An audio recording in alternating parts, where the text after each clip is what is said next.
Some stories feel almost impossible to believe, until you hear them straight from the soul that lived it. Tonight, you'll step into the life of a woman who walked the path of witchcraft, surrounded by shadows, rituals, and voices that claimed to own her. But in her darkest hour, something happened that no spell could stop. A light appeared, a presence stronger than every demon she had ever called upon. And in that moment, everything changed. This is Elena's story. I never thought I'd be here telling this. For years, I called myself a witch. I thought spells and rituals gave me power. I thought the spirits I called were my friends, but I was blind. At night, I would wake up shaking because the same shadows I invited were standing at the foot of my bed. I saw red eyes watching me in the dark. I heard voices whispering my name. At first, it felt thrilling, like I was chosen, but soon I realized I was chained. One night, I performed a ritual. I lit the candles, I drew the circle, I whispered the words, but suddenly the room turned ice cold. The fire went out, and I felt something wrap around my throat. I couldn't breathe. In front of me stood a figure taller than any man I had ever seen, with eyes burning like fire. He didn't speak with words, he spoke straight into my mind. You are mine. I thought I would die right there. My body froze, my soul trembled, and then, without even planning it, my lips whispered one name, Mary.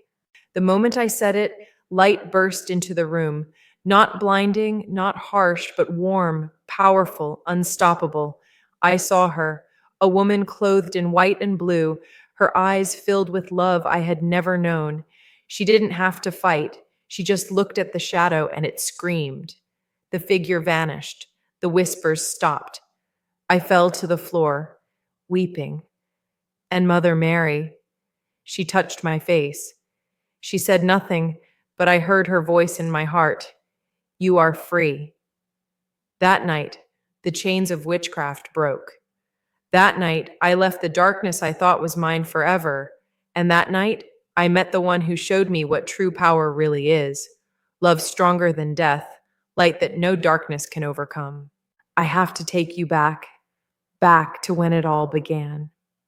I was 16 the first time I touched witchcraft. I was searching, hungry for meaning, desperate for control. My home was broken. My heart was empty. One night, a friend gave me an old book filled with rituals, strange symbols, and promises of power. At first, I laughed, but curiosity is dangerous. I lit candles. I whispered words I didn't even understand, and something answered. That night, I had my first dream of shadows.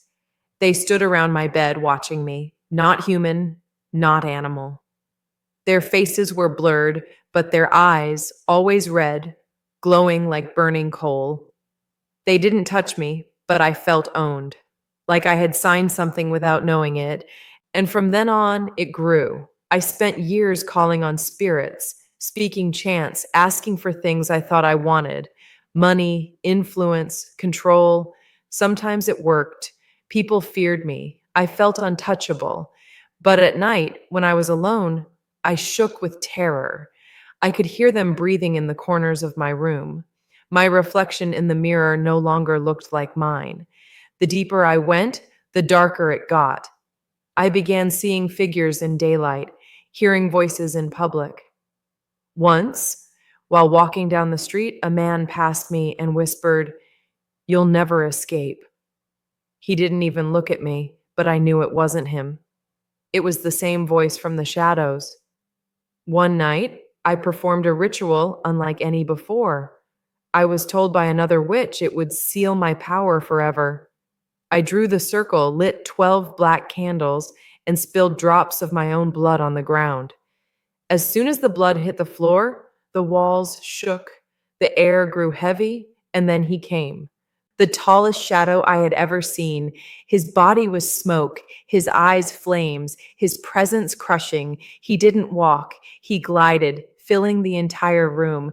And then, without moving his mouth, I heard him inside my head. "Now you are mine. I tried to run.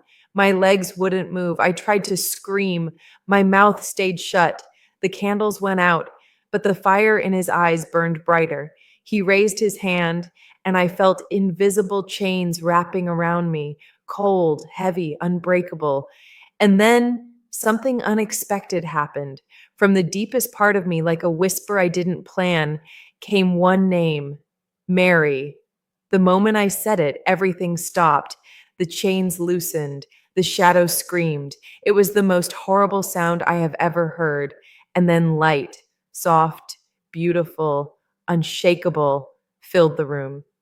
She came, a woman, radiant, clothed in white and blue. Her veil flowed as if moved by a gentle breeze, though the air around me was still. Her eyes, I can't explain. They weren't just looking at me, they were looking into me, into the little girl I used to be, into the woman I had become, into the brokenness I carried. The shadow shrieked and vanished like it couldn't stand in her presence. And Mother Mary, she stepped forward. She didn't say a word, but my soul heard her. You are free. You belong to God, not to them. I collapsed on the floor, sobbing, shaking. She reached down, and though her hand never touched me physically, I felt warmth flow into me. A love so powerful I can't compare it to anything in this world. Every curse I had spoken, every ritual I had done, every shadow I had welcomed, it broke in an instant. After that night, everything changed. The whispers stopped. The red eyes never returned. My dreams, once filled with darkness, began to show me light. Sometimes I see her still, not in visions of terror, but in dreams of peace. She smiles, and I wake up weeping with gratitude. I am no longer a witch. I am no longer chained. I am living proof that even the deepest darkness cannot resist one word: Mary. And if you're listening to me right now, if you've ever felt like the shadows own you, hear me. They don't. There is light stronger than anything you've welcomed, stronger than any curse, stronger than death itself. I met her, and I will never be the same again. After that night, I couldn't go back. The candles, the books, the charms, I threw them all away. Some part of me feared that if I touched them again, the chains would return, but another part of me simply had no desire anymore. The taste for darkness was gone. For weeks, I felt something strange. My house, once heavy with shadows, suddenly felt lighter. I would wake up in the morning and hear birds singing outside, something so small, but I had never noticed it before. My dreams became different too. Instead of red eyes and whispers, I began seeing fields, sunlight, and rivers of water. Once I dreamed of walking through a garden where roses bloomed endlessly, and in the distance she stood smiling, her hands open as if to welcome me closer. The peace was real, but so was the battle. Not long after, the shadows tried to return. One night I woke to scratching at my walls and a voice hissing, "You are still ours." For a moment, fear gripped me, but then I remembered. I closed my eyes and whispered again, "Mary, help me." The room filled with calm and the noise stopped. I learned something that night, that the darkness hates her because where she is, they cannot stay.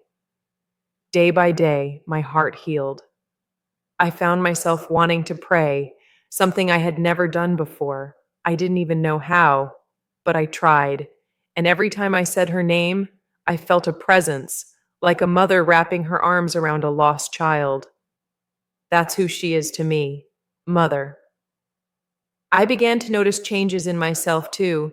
The anger I used to carry, the bitterness, the pride, it began to fade. People who once feared me began to ask why I looked different, why my eyes seemed clearer, why I smiled. I told them the truth, because I met her. And friends, there is something else. Since that night, I've had visions, not just of her, but of battles, great battles.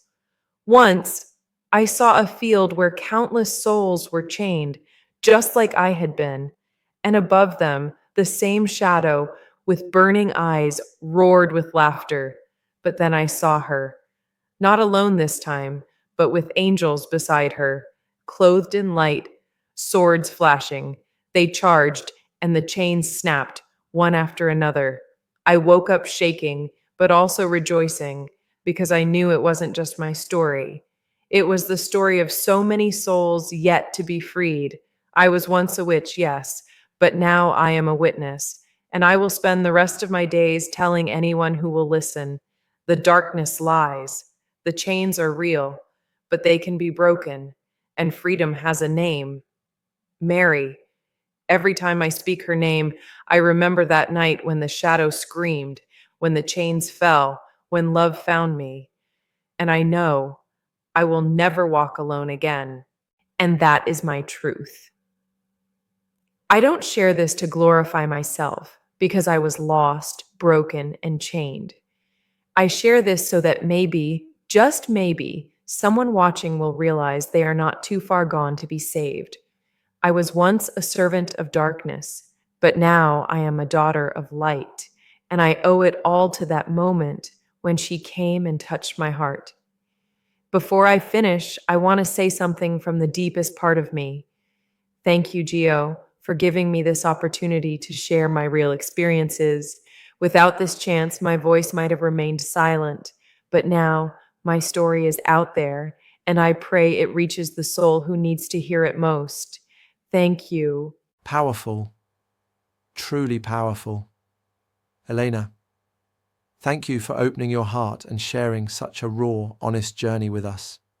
Stories like yours remind us that no matter how deep the darkness, light can still break through. To everyone watching, if Elena's testimony touched you, if it stirred something inside, don't keep it to yourself. Share this video so others may find the same hope. And if you want to keep hearing more life-changing stories like this, make sure to like, share, and subscribe. Until next time, stay blessed, stay strong, and never stop seeking the truth.